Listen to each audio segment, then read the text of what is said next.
Hola, hermanos cristófilos. Bienvenidos una vez más a nuestra comunidad de estudio y edificación espiritual. El pasaje bíblico de hoy se encuentra en el Evangelio según San Juan, capítulo 16, versículos del 16 al 33. De este pasaje vamos a descubrir tres condiciones. Tres condiciones para tener plenitud de gozo. Y advierto, es un gozo permanente e indestructible. Ya lo van a ver.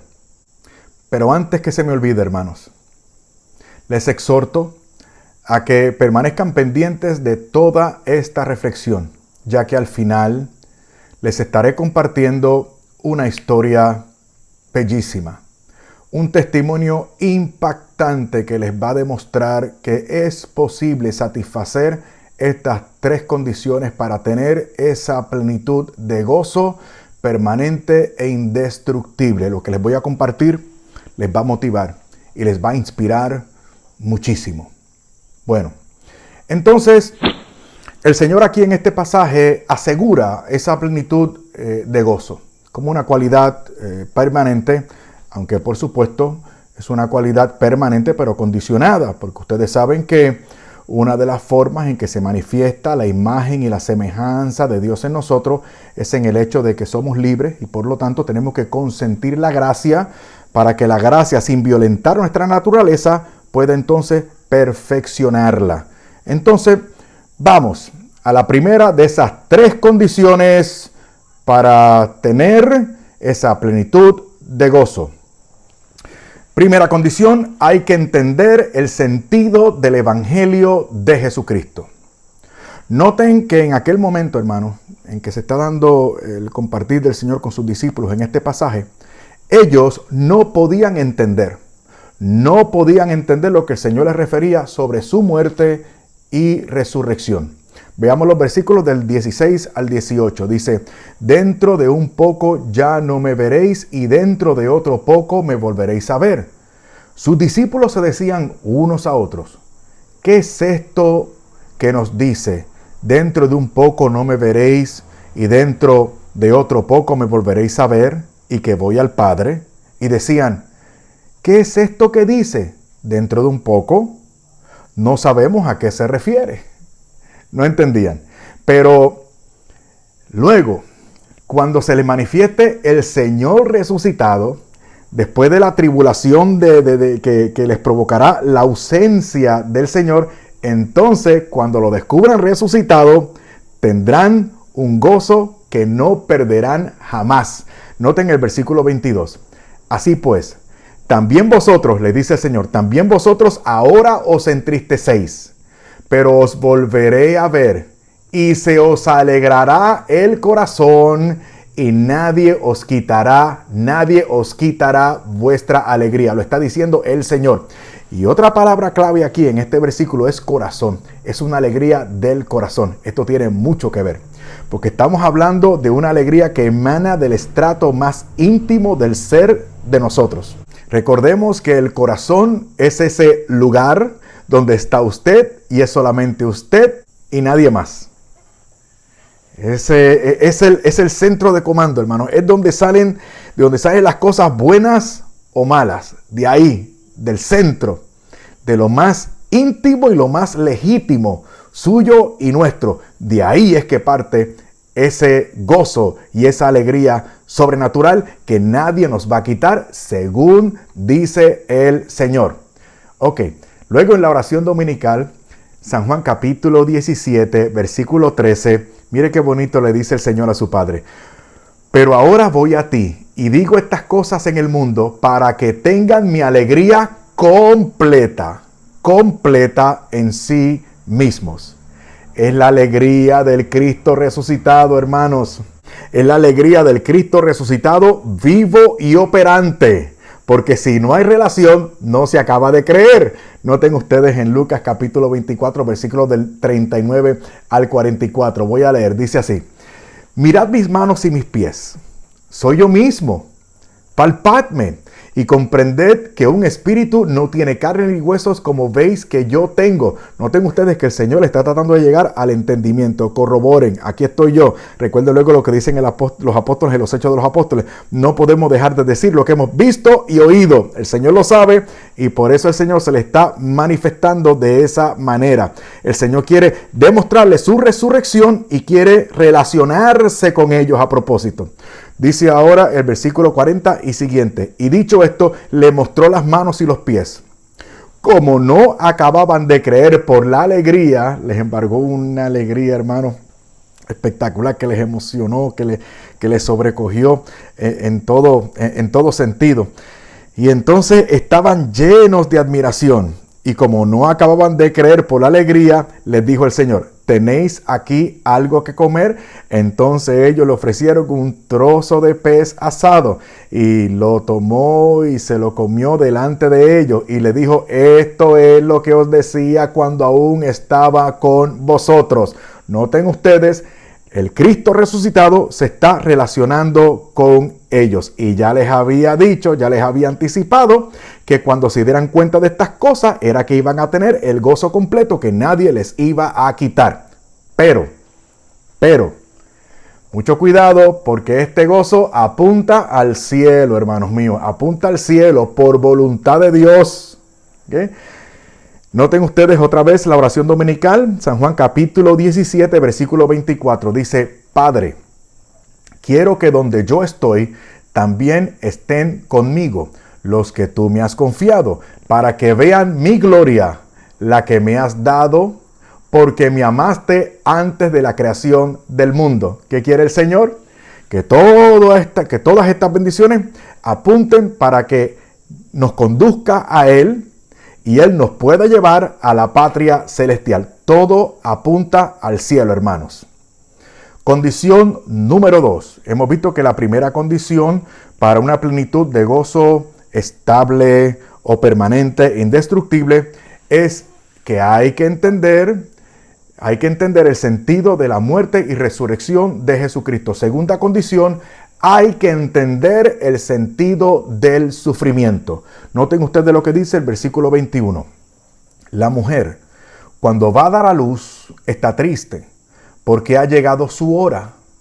Pero una vez que ha dado a luz un niño, ya no se acuerda del sufrimiento, por la alegría de que ha nacido un hombre al mundo. Noten, la ilustración de una mujer o de la mujer que da a luz es muy frecuente, hermanos, en el Antiguo Testamento.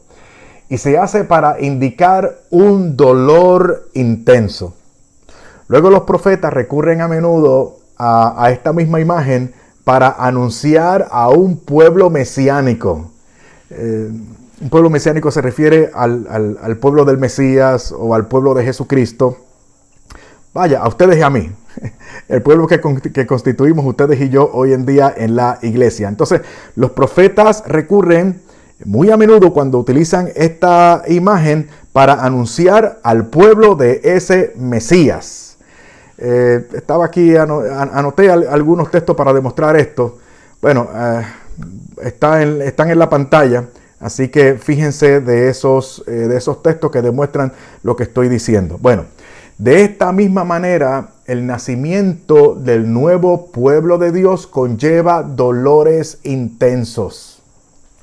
Dolores y sufrimientos que se dan en vías para lograr esa felicidad, esa plenitud de gozo que es permanente e indestructible. Y podemos recurrir una vez más a la imagen de la mujer que da luz. A una mujer normal que está dando a luz es incómodo y la verdad es que es un momento traumático. Ella está sufriendo. Ahora, si uno le dice a la señora: ¿Usted quiere no tener el hijo? ¿Qué va a decir ella? Ella va a decir que lo quiere tener. Ella quiere tener un hijo. Usted no le puede decir: pero es que no te das cuenta que está sufriendo. No, porque ese sufrimiento tiene sentido. Es como una mamá misma está cuidando a su niño muy enfermo, está convulsionando, está ardiendo en fiebre y ella sufre porque su hijo está tan malito, está tan enfermo. Ella sufre, pero de alguna manera misteriosa que no sabríamos cómo ¿Cómo explicar? Ella es feliz estando con su hijo. Si usted la quiere desgraciar, si usted la quiere matar, apártela de su hijo para que usted vea. Entonces, noten ustedes de lo que estamos hablando. De esta misma manera, el nacimiento del pueblo, del nuevo pueblo de Dios, conlleva dolores intensos a Jesús, pero también a los apóstoles. Vean, por ejemplo, Gálatas capítulo 4, versículo 19. Ay, los Gálatas que le habían dado, tanto problema al pobre apóstol Pablo.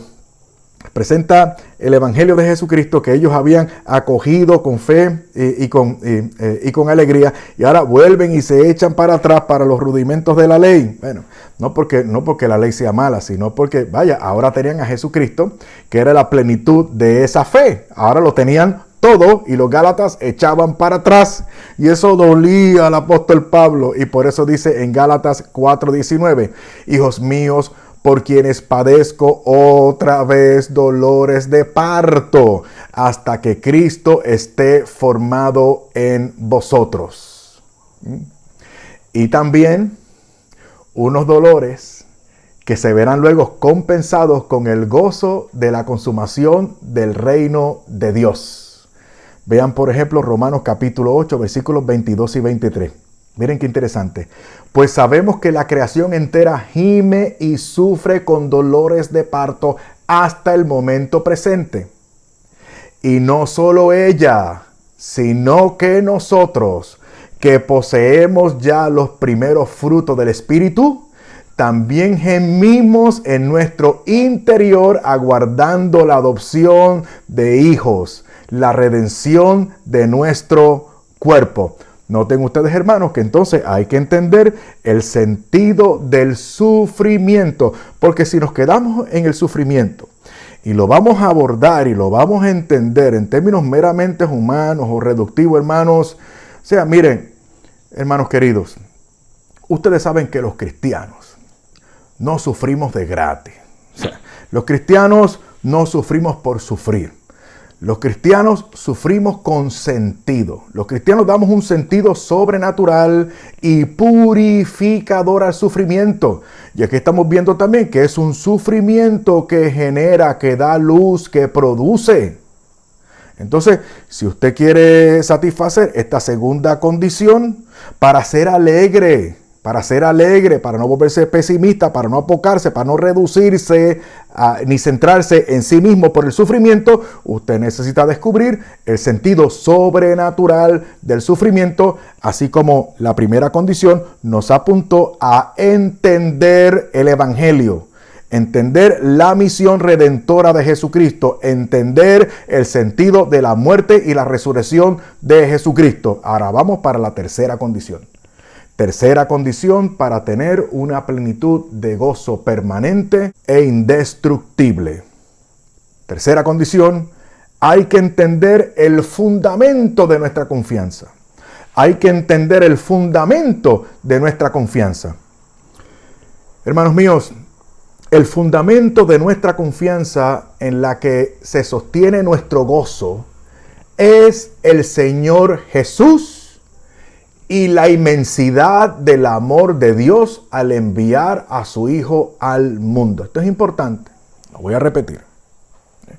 El fundamento de nuestra confianza en la que se sostiene este gozo que queremos alcanzar por estas tres condiciones, según nos dice el Espíritu Santo en el texto que estamos estudiando hoy, el fundamento de nuestra confianza que sostiene la plenitud de ese gozo permanente e indestructible es el Señor Jesús y la inmensidad del amor de Dios al enviarlo al mundo.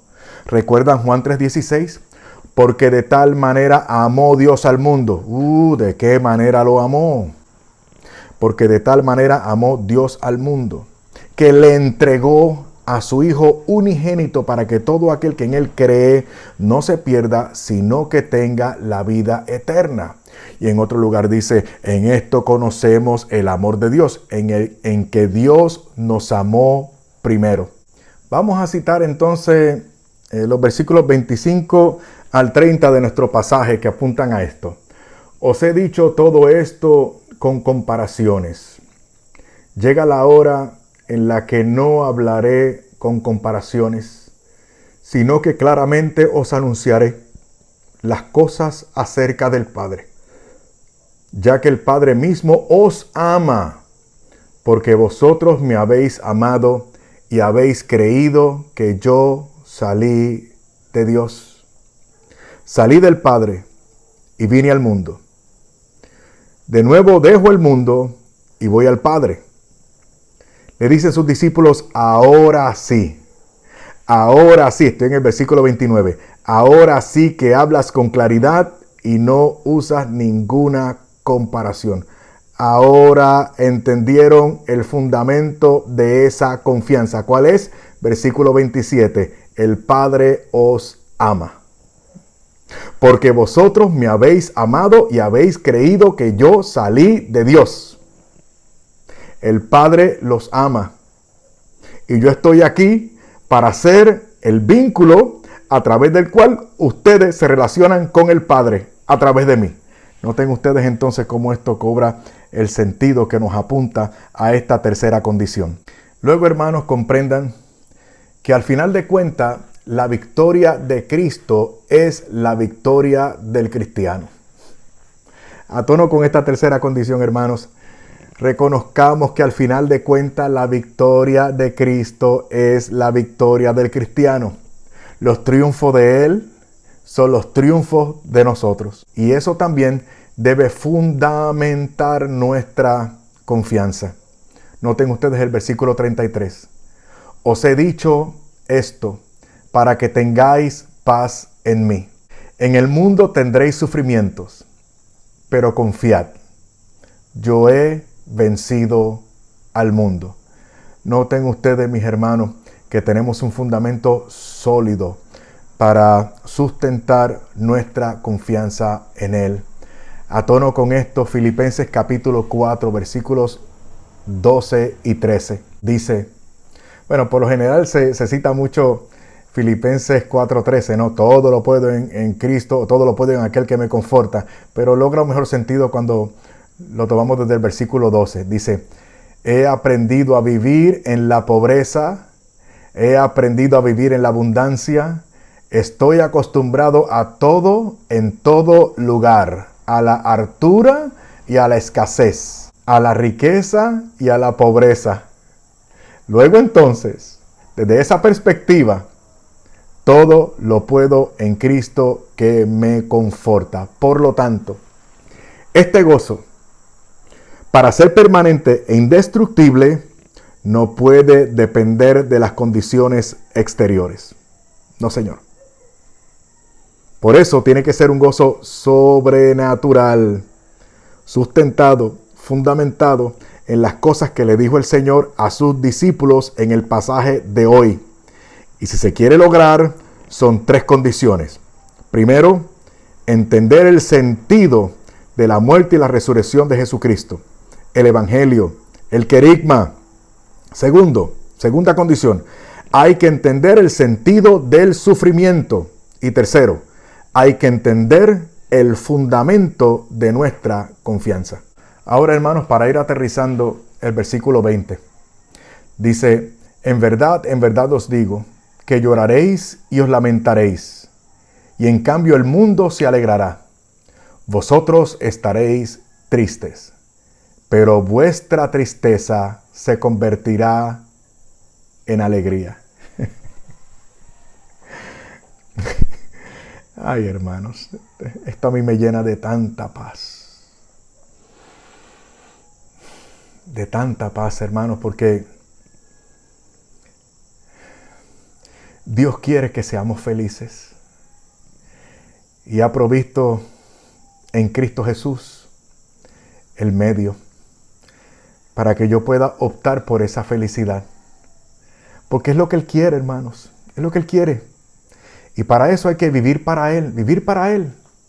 Y vivir para Él y en comunión con Él supone que yo soy y me comporto de acuerdo al propósito para el que he sido creado, que es para dar gloria a Dios. Y eso me debe hacer feliz. Y la manifestación de esa felicidad es la alegría. Por eso, hermanos, mire, aunque la tierra tiemble, pase lo que pase, lo sufrimos como la mujer que está dando a luz. Lo sufrimos y lo aceptamos. Las cosas no siempre van, de hecho la mayoría de las veces van no como queremos, sino todo lo contrario, hermanos.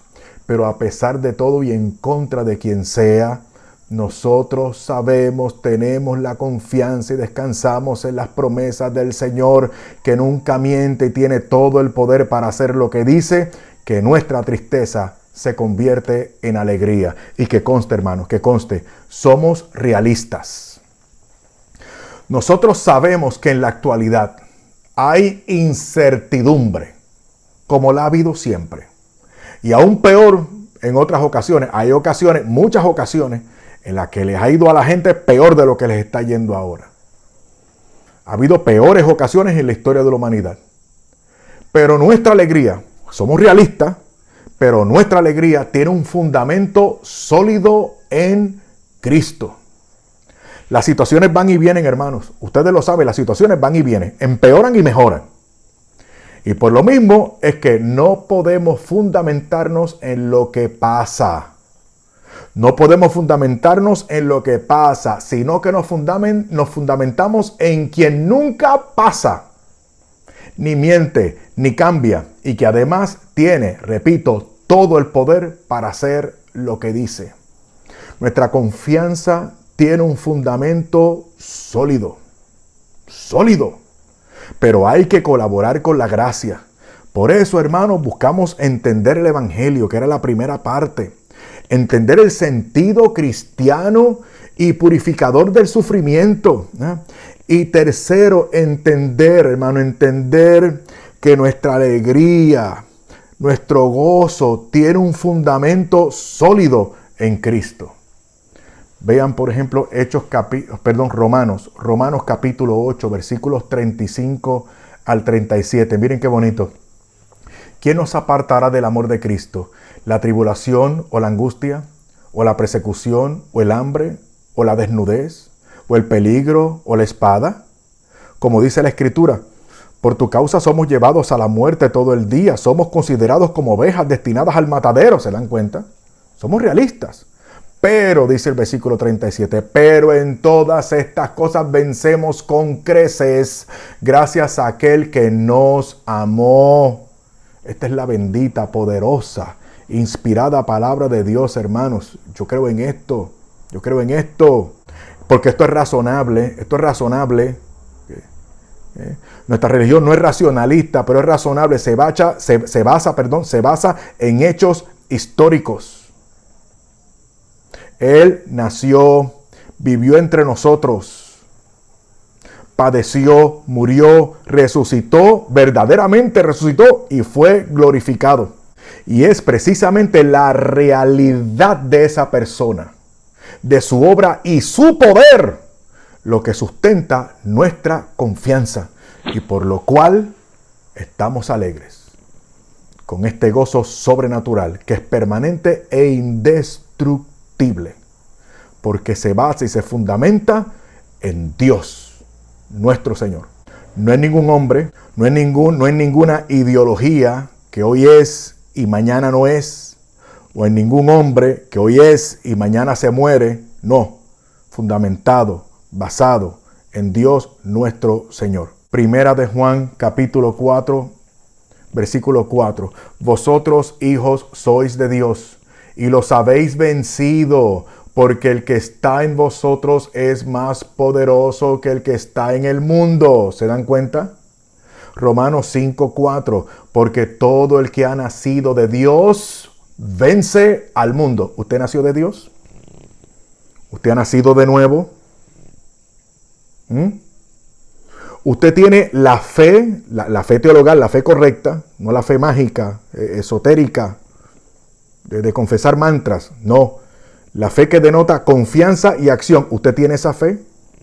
¿Usted se ha entregado a ese Cristo verdadero, resucitado, vivo y operante? ¿Usted tiene una relación con Él? Pues usted vence al mundo.